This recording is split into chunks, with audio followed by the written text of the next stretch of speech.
For those who are seeking asylum and end up being released, whether they're a family unit or not, what kind of vetting process do they go to make sure that if they are released, they're not a danger to society?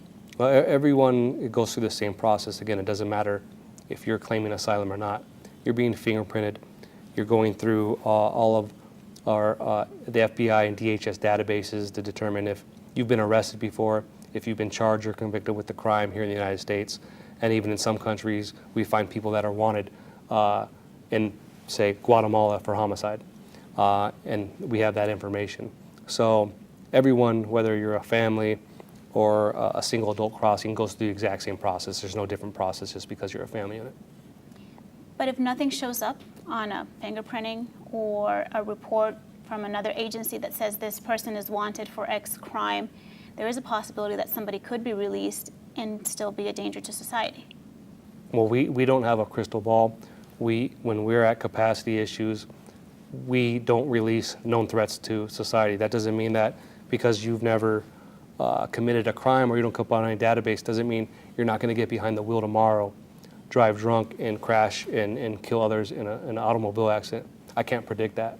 And you know, we take that into consideration that you haven't committed a crime, that you have these resources, but I can't verify that you're never going to commit a crime. Nobody can. President Trump has raised fears of MS-13 gang members coming over to the border and claiming asylum and disguising themselves as asylum seekers. Are you able to ensure that none of the people that are being released are members of a gang like Mara Salvatrucha, who's just in history is so violent, let alone it's a gang, that none of these people that are being released are members of the MS-13? I'm not aware of anyone being released that's a member of MS-13.